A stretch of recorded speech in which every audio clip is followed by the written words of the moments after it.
Hello class, good evening. So today we will continue with the second chapter and of class 11 Indian economy 1950 to 1990 and we will try to cover it up. Okay, इसको हम लोग complete करने की कोशिश करेंगे. So let's see. Yesterday we have done till the topics of agriculture we have completed. Then we also last topic was there, that is debate over subsidies, that how much debate was being done, मतलब वार्तालाप हो रही थी कितना subsidies किस reason में agriculture में कितना मिलना चाहिए एंड मोस्ट प्रॉबली जो आपके पुअर लेबरर्स है या फिर पुअर वर्कर्स है, पुअर एग्रीकल्चर लैंडलेस लेबरर्स हैं, they should get all the benefit from the government and the subsidies which are being provided, the incentives to the farmers for growing and adopting new technology in the field. Okay, so now let's come to the next topic, that is industry and trade.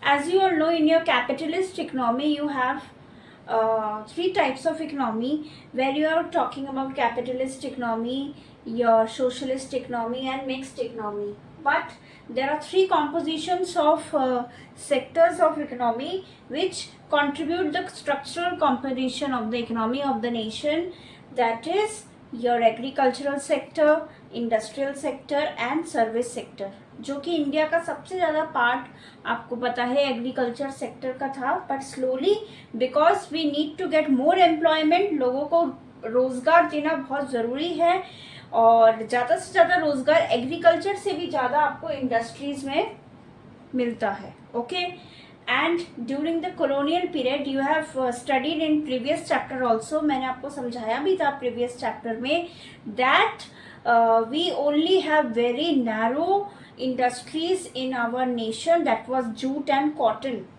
Jute which was started from Bengal and the मलमल का कपड़े का मैंने आपको example भी दिखाया था, वो सबसे पहले आपका Dhaka which is now in Bangladesh, the capital of Bangladesh, it started from there. Okay, then slowly and gradually Jamshedpur, which is also known as the steel city, the steel and iron industries also came into being. Then slowly then paper industries, cotton industries also came. So but before that we had textile industries, जो handicraft industries से हाथ से जो काम होता था वो industries थी. Okay, now see industry and trade. You know the meaning of trade, where we do the exchange of goods and services from one place to another, मतलब कि एक जगह से दूसरे जगह पर आपका जा रहा है, that is industries, that is trade. Okay, now see what does economists have found.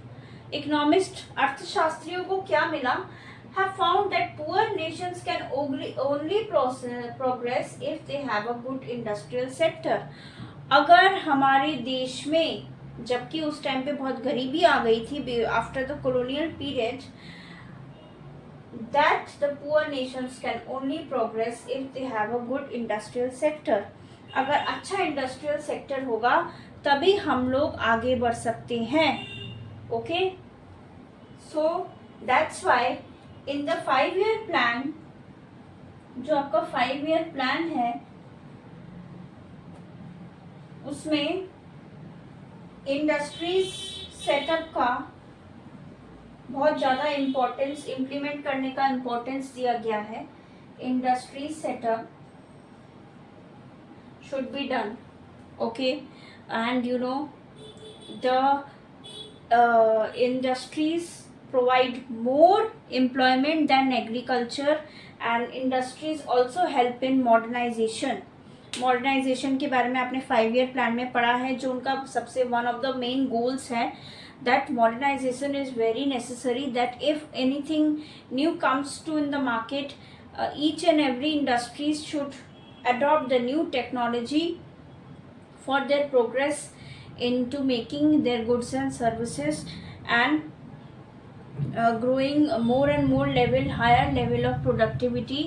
मतलब सामान जिससे और ज़्यादा प्रोडक्टिविटी हो गुड्स एंड सर्विसेज का, हम ज़्यादा प्रोडक्शन कर सके, तो प्रोडक्शन ज़्यादा करने के लिए हमको न्यू टेक्नोलॉजीज़ को अडॉप्ट करने पड़ेंगे. Okay, so that is also a part of your modernization. Now see economists have found that nations can progress only if they have a good industrial sector. Industries provide employment which is more stable than the employment in agriculture. Industries में जो employment होता है लोगों का, वो आपका industries agriculture से भी ज़्यादा स्टेबिलिटी है उसमें. मीन्स आप भरोसा कर सकते हैं कि आप कितने दिन यहाँ पे रह सकते हैं. ओके. इट प्रमोट्स मॉडर्नाइजेशन को प्रमोट करता है and overall prosperity. It is for the reason that 5-year plans placed a lot of emphasis on industrial development. 5-year plan industrial development में सबसे ज़्यादा जोर दिया था सबसे पहले शुरुआत में, because we only have a narrow handicraft industries that was jute and cotton, जो आप पहले भी पढ़ चुके हो, and then slowly and gradually steel and iron industries also came up, which is Jamshedpur is the first Tata Steel Industries which was set up in India. Then slowly and gradually we need to spread vast level of industries all over the nation. हमको और भी capitalist industries को form करनी थी, जिससे हमको industries में production के थ्रू आपको और एम्प्लॉयमेंट बढ़ सके, लोगों को ज़्यादा से ज़्यादा काम मिल सके. ओके. कोई भी लोग हम और 5-year प्लान में लीडर्स यही चाहते हैं कि कोई भी people should not remain unemployed, बेरोजगार ना रहे. बट ये फॉर्म करना बहुत ज़्यादा मुश्किल हो जाता है to cover each and every part of the country, but still it is done. You might have studied in the previous chapter that all the time of independence the variety of industries was very narrow, largely confined to cotton, textiles and jute. There are two well managed steel, iron and steel firms. एक तो जमशेदपुर में है, दूसरा कोलकाता में है. But obviously we needed to expand the industrial base with a variety of industries in the economy was to grow. अब हमें और इंडस्ट्रीज लाना ज़रूरी था अपने देश में, ताकि इकोनॉमी ज़्यादा से ज़्यादा बढ़ सके, हमारे जीटीपी में इंडस्ट्रीज से ज़्यादा हेल्प हो, and because it may brings prosperity also. धन संपत्ति भी आपकी इंडस्ट्री सबसे ज़्यादा लाती है. अगर हम यहाँ से कोई चीज़ प्रोडक्ट आपका प्रोडक्शन और मैन्युफैक्चरिंग ज़्यादा से ज़्यादा होगा, you will maximize profit and you will हम लोग के देश से इम्पोर्ट होगा, सामान बाहर जाएगा, बाहर के देशों में जाएगा. That is the part of your trade. Okay, now next topic is the public sector and private sector in the industries. Industries में a public sector, that is government based industries, and private sector industries run by the enterprises which are run by individuals, businesses. उसको किस तरीके से setup किया गया उसको हम आगे देखते हैं.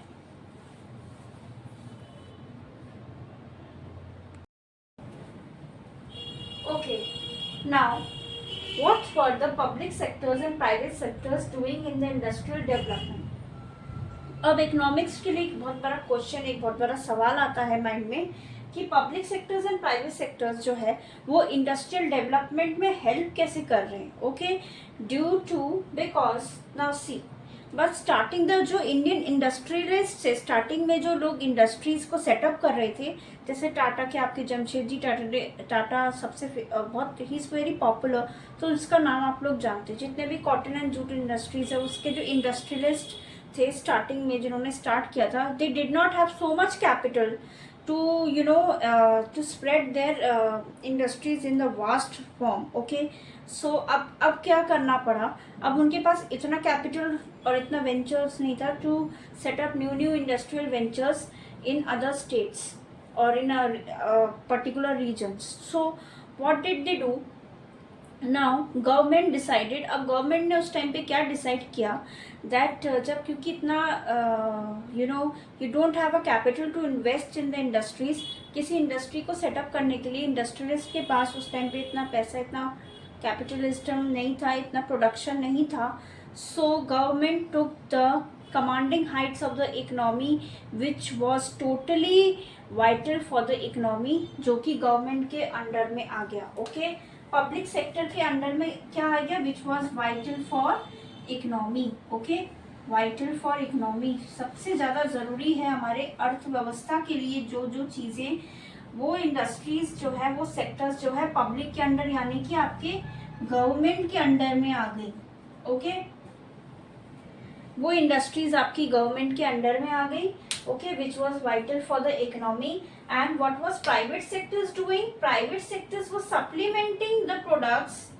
They were supplementing the products to the government sector, which helped the economy and to them also. Privately उनको personally भी उनके welfare के लिए काम कर रहा था, and it was also deciding for the it was also supplementing the public sector. Means private sector से भी public sector को help हो रहा है, because पब्लिक सेक्टर के अंडर में जो कमांडिंग हाइट से वो किसके होल्ड रखा है उन्होंने, which is very vital for the economy. उसको आप बुक में पढ़ेंगे अच्छे से.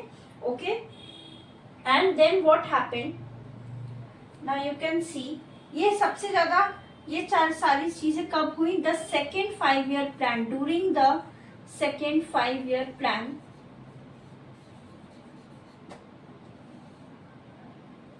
these type these you can say processes were done during the second 5 year plan which was put into it. okay, 5 year plan के दौरान इसको रखा गया कि पब्लिक सेक्टर कितना होल्ड रखेगी और प्राइवेट सेक्टर कितना होल्ड रखेगा. सो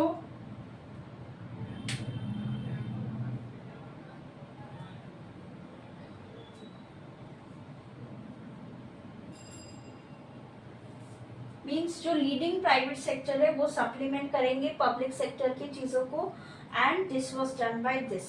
अब ये सारी चीज़ों को करने के लिए कि आपका गवर्नमेंट कितना होल्ड रख रहा है आपकी इंडस्ट्रीज का और प्राइवेट के पास कितना होल्ड है, प्राइवेट भी indirectly it's helping to the public sectors. Now what happened, a revolution started in 1956 जिसका नाम था इंडस्ट्रियल पॉलिसी रेवोल्यूशन. इसके बाद ही हम लोग स्टार्ट करते हैं that what is industrial policy revolution which started that the how much revolution to start, how much commanding height should the government should hold for which is vital for the economy. Okay, उसके ऊपर ये शुरू हुआ था revolution.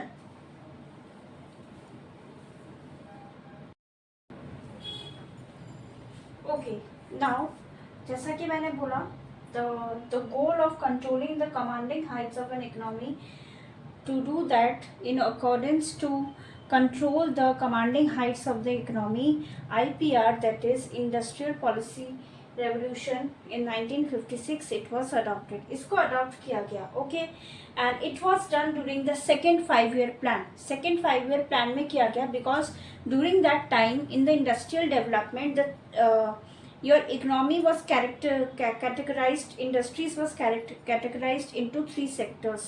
3 categories में बांटा गया. 3 तरीके से इंडस्ट्रीज को हम रन कर सकते हैं. ओके, तो फिर उसमें क्या हो रहा था, द प्लान ट्राइड, जो उस टाइम पे ये पॉलिसी के टाइम पे जो ये प्लान बनाया गया second 5 year plan, the plan tried to build socialist pattern of economy. उस टाइम पे सोशलिस्ट पैटर्न ऑफ इकोनॉमी को बनाने की कोशिश की गई जिससे ज़्यादा से ज़्यादा आपका मीन्स डेवलपमेंट हो. socialist pattern of economy is where we are taking care of the society and we are producing goods and services according to society's people's needs, demands, wants, taste and income. लोगों के income, लोगों की सोच, लोगों के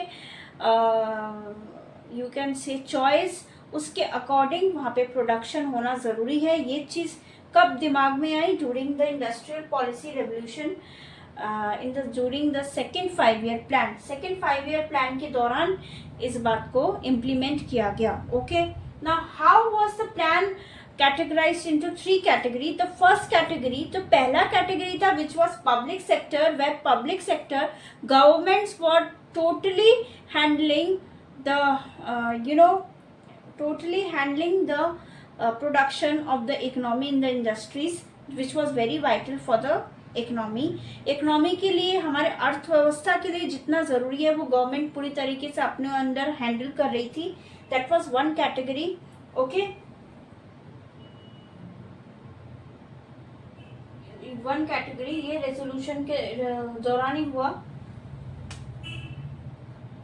and second category was where the private sectors, enterprises, companies were supplementing goods to help the government sector. government sector को help करने के लिए public sector आपकी प्राइवेट सेक्टर हेल्प कर रही थी गवर्नमेंट सेक्टर को बाय सप्लीमेंटिंग गुड्स प्रोवाइड कर रहे थे to help in the production of goods and services. Capitalism को बढ़ाने के लिए वहाँ पे गवर्नमेंट भी सोल रिस्पॉन्सिबल है, जो प्राइवेट सेक्टर को वो भी इंसेंटिव्स प्रोवाइड कर रहे हैं, एड्स दे रहे हैं, जिससे प्राइवेट सेक्टर आपको गुड सप्लीमेंट कर सके पब्लिक सेक्टर को। अब आपका थर्ड पार्ट आ जाता है, वेयर इज द वो प्राइवेट सेक्टर है which is kept under the state licenses, जहाँ पे लाइसेंस आपको पता है किसी नई इंडस्ट्री को फॉर्म करने के लिए लाइसेंस लेना बहुत ज़रूरी होता है। It can be any industry, food industry, medical industry, everything has a license under control, जिसको हम लोग जिसके परमिशन से अपनी इंडस्ट्री को काम कर सकते हैं। इवन जो एग्जिस्टिंग इंडस्ट्रीज होती हैं, यानी कि इंडस्ट्रीज से सिर्फ नई इंडस्ट्रीज के लिए लाइसेंस नहीं लगता है, इवन जो इंडस्ट्रीज चल रही हैं विच इज़ एग्जिस्टिंग, उनका जब टाइम पीरियड ख़त्म हो जाता है, they have to renew their policies. To that also they need license to increase their production, मतलब अपना प्रोडक्शन एरिया वो लोग बढ़ा रहे हैं, कुछ ऐसा काम कर रहे हैं जिसके लिए उनका ये बढ़ जाता है। एंड गवर्नमेंट उस टाइम पे इजीली लाइसेंस प्रोवाइड कर रही थी उन एरियाज में which were economically backward areas. The areas which were economically backward, वो पूरी तरीके से बैकवर्ड एरियाज थे, वहाँ लाइसेंस प्रोवाइड कर रही थी। और उसका पर्पस क्या था, उस एरियाज में क्या कर रहे थे, इलेक्ट्रिसिटी प्रोवाइड की जा रही थी with lesser tariff plans. Even they were not concessioning the tax benefits, जितना भी टैक्स लगता है वो उसमें कंसेशन किया जा रहा था, घटाने की कोशिश की जा रही थी। और इससे क्या हो रहा था, ये क्या प्रमोट कर रहा है, रीजनल इक्वालिटी। जो रीजन्स पे इकोनॉमिकली बैकवर्ड है उनको फॉरवर्ड करने के लिए रीजनल इक्वालिटी को प्लेस किया जाता है, यानी कि समानता रहे, असमानता ना हो। Okay, now C next topic is small scale industries, लघु उद्योग। छोटे छोटे इंडस्ट्रीज, जो विलेजेस, छोटे छोटे कस्बे, where you say towns which are been the small scale industries are also a very big part of helping in our economy। चलिए इसके बारे में आप पढ़ते हैं।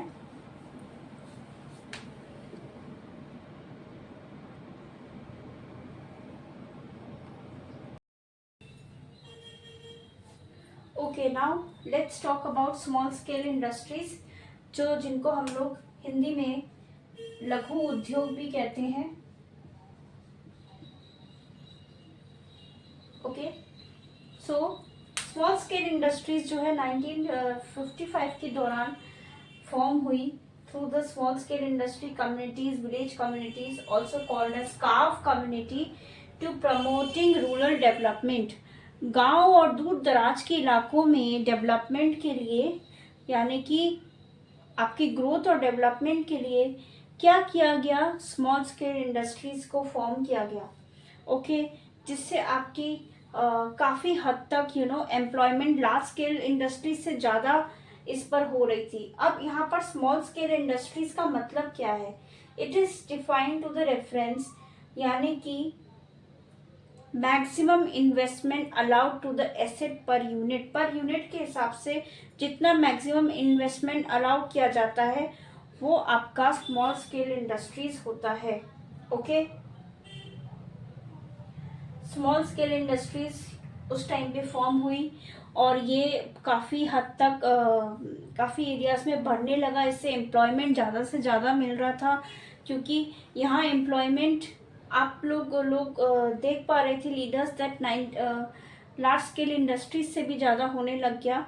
सो स्मॉल स्केल इंडस्ट्रीज़ को फिर क्या किया गया, to promote the small scale industries the government put lower tax, कम टैक्स लेने लगे, and it promoted equality in the regional rural areas, क्योंकि रूरल एरियाज़, गांव के विलेज एरियाज़ का डेवलपमेंट बहुत ज़रूरी है। Okay, now you can see small scale industries.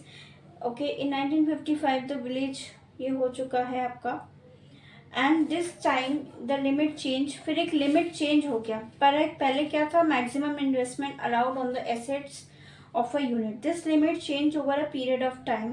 In 1950, a small-scale industrial unit was invested a maximum rupees of 5 lakh. At present, investment allowed is rupees 1 crore. आज के time में small scale industries को 1 करोड़ दिया जाता है from the government for the investment, and during that time it was given 5 lakhs. It is believed that small scale industries are more labor intensive. ज़्यादा labour intensive है, ज़्यादा employment होता है. They use more labour than large scale industries and therefore generate more employment. ज़्यादा employment होता है. But this industries can not compete with big industrial forms. But इनका बड़े इंडस्ट्रीज से कोई कंपैरिजन नहीं हो सकता और ना ही होना चाहिए. It is obvious that development of small scale industries required to be shielded from large forms. इनका प्रोटेक्शन बहुत ज़रूरी है. स्मॉल स्केल इंडस्ट्रीज के लिए प्रोडक्ट्स रिजर्व किए जाते हैं. Criterion of reservation being the ability of those units to manufacture goods.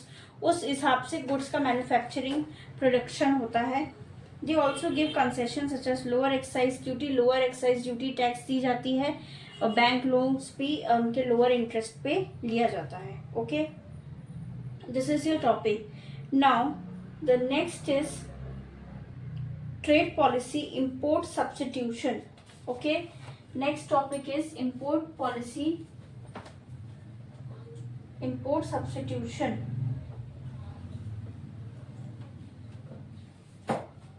ये एक ट्रेड पॉलिसी का टॉपिक है.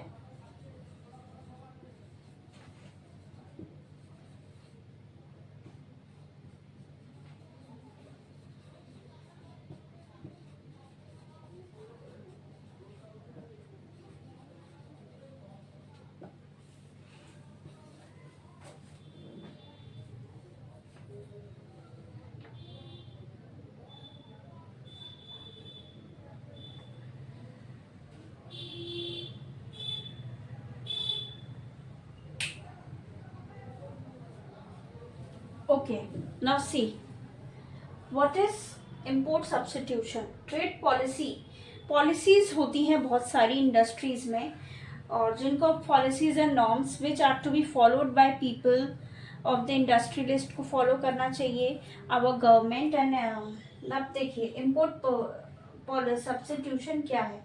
Now this was the policy which regarded to be protected from the domestic production, जिससे ज़्यादा से ज़्यादा हो और हम बाहर की चीज़ें ना लें. We should not rely on imported goods. उसके ऊपर ये इम्पोर्ट सब्स्टिट्यूशन पॉलिसी को बनाया गया. ओके, यानी कि for example like we should not buy import foreign vehicles to our nation.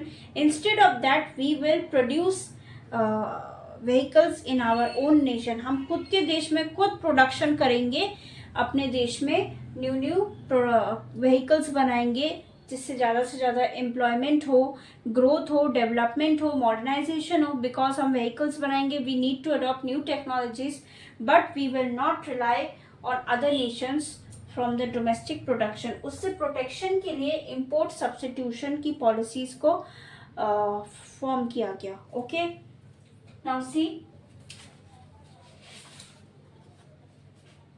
Technically ये क्या है. Import substitution, this policy aimed at replacing और substituting imports with domestic production, जिससे डोमेस्टिक अपने देश में खुद का प्रोडक्शन हो. हाँ, मेड इन भारत जो हम कहते हैं. For example, instead of importing vehicles from foreign countries, we would industry should encourage to produce them in India itself. It is the policy of government protected the domestic industries from foreign competition. बाहर के देश की competition से अपने देश को बचाने के लिए ये वाली पॉलिसी को फॉर्म की गई. ओके, हम सब्स्टिट्यूट कर रहे हैं फॉरेन गुड्स से अपने खुद के गुड्स को. Okay, protection imports to forms tariffs and quotas. Tariffs एक टैक्स होता है on imported goods. They make imported goods more expensive and discourage their use. बाहर के देश को ज़्यादा से ज़्यादा टैक्स लगा के उसको महंगा कर देते हैं, जिससे हम बाहर की चीज़ों को ना खरीद सके. ओके, ना खरीदे.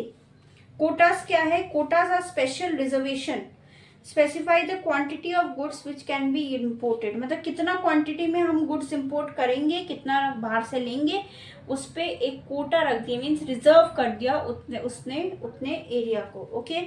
The effect of tariffs and quotas is that they restricts imports, therefore protect the domestic firms from foreign competition. Okay.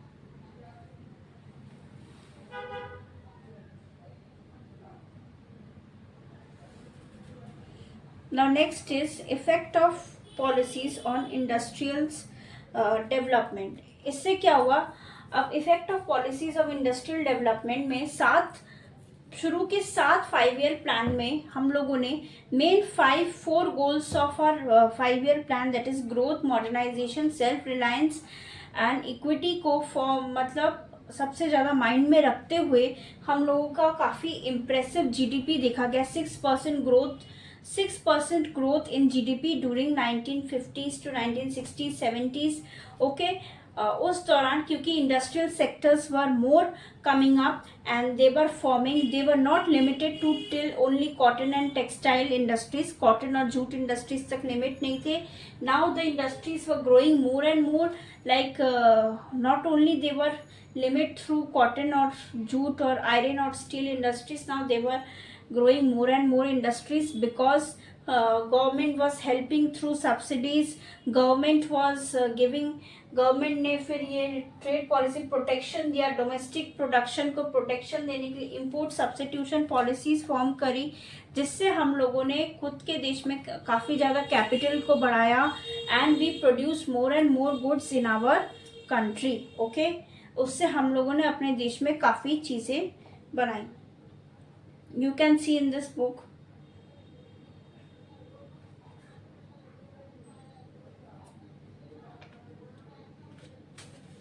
The promotion of small scale industries. हम लोगों ने स्मॉल स्केल इंडस्ट्रीज को भी काफ़ी बढ़ावा दिया. उससे क्या हुआ, opportunities to those people who do not have the capital to start large firms to get into business. जो लोग कम पैसों में अपना बिजनेस को स्टार्ट कर सकते हैं, वो लोग लघु उद्योग का ज़रूर इस्तेमाल करें और वो लोग भी फिर लोगों को रोजगार देंगे, तो क्या होगा, एम्प्लॉयमेंट इंक्रीज होगा. Okay. Opportunities to those people who did not have the capital to start large firms, protection from foreign competition enabled. उससे क्या हुआ, जब हमने ये पॉलिसीज फॉर्म करी to protect from foreign competition, what happened, the development of indigenous industries in the areas of electronics and automobile sectors, मतलब vehicles का यहाँ पर अपने देश में बनना, which otherwise could not have developed. अगर हम लोगों ने ये पॉलिसीज़ नहीं फॉर्म की होती तो फिर हम लोग फॉरेन प्रोटेक्शन नहीं दे पाते अपने देश को और डोमेस्टिक प्रोडक्शन नहीं हो पाता, और इसलिए ज़्यादा से ज़्यादा डोमेस्टिक प्रोडक्शन भी हुआ है in our nation. Okay. Now you will study and you will read the permit license Raj from this chapter. Now the chapter ends today. So till then, if you like my channel, then please like, share and subscribe. Have a nice day. Bye.